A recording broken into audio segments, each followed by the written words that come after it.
On Monday, there were two entirely separate school shootings that happened in America.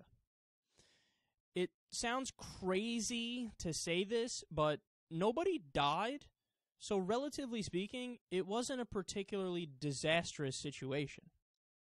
But that, in and of itself, is so telling, because we had two school shootings in the same day, and you probably didn't hear about either one. Because nobody died. See, today in America, you need not only a school shooting, but a school shooting where at least 3 or 4 people die in order for anybody to give a fuck and in order for CNN or the mainstream media to start covering it.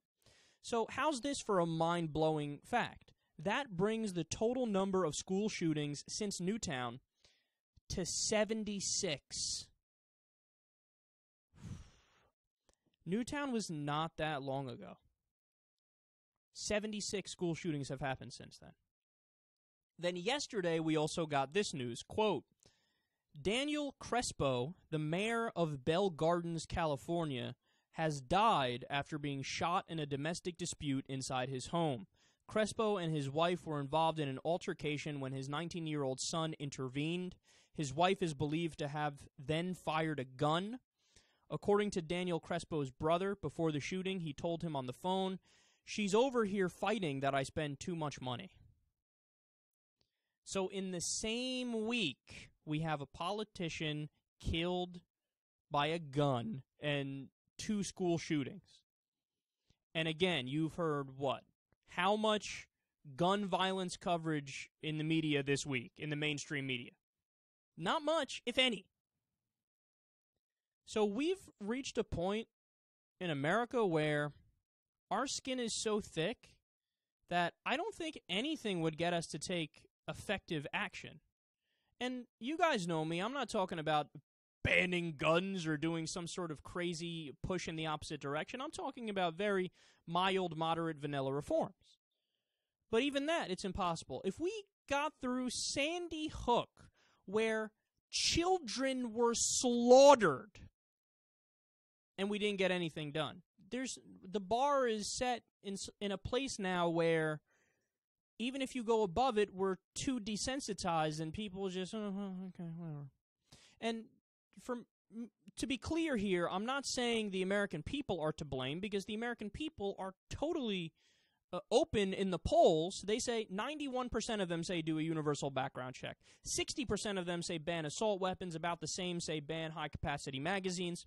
So the American people are on board with these common-sense reforms, but the politicians aren't doing it. Now, why are the politicians not doing it? Because, of course, the NRA and the gun manufacturers and the gun lobby, and the way it works is this. You have the gun manufacturers paying the NRA, then the NRA takes that money and gives it to the politicians. So the politicians, specifically the Republicans, they block everything because they're taking money from the gun manufacturers.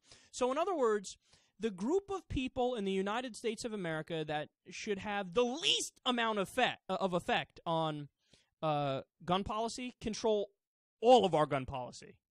Now, why do I say they should have no effect or the least amount of effect? Because they have a massive conflict of interest. They make more money the more guns are sold. The more there's a panic about all these shootings, the more weapons they sell.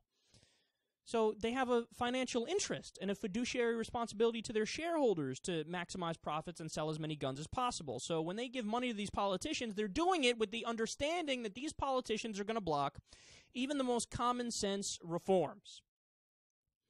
So here we are in the United States of America in 2014 with the rest of the modern world laughing at us. I told you guys this. I have listeners in Australia, secular talk listeners in Australia, who've reached out to me and they said, no, you don't get it. We have public officials who say to us, don't travel to America. If you do travel to America, watch out, you may get shot and killed. That's how we're viewed the world over. 32,000 gun deaths on average every year in the United States of America. That's everything. Homicides, suicides, accidents, you name it. 32,000. Meanwhile, when you look at Britain, France, Australia, Canada, these places all have around 100 every year. The difference is so gigantic, it's a joke. It's a joke. But nothing gets us to move this needle and actually get substantive policy through. Even when in the same week we have a politician shot and killed and 2 school shootings. Sad thing is, it's a story that is going to live and die within the confines of what I'm talking about right now. This is a big story anywhere else in the world, but in the United States of America, a politician shot and killed and 2 school shootings in the same week? Shrug it off and move along.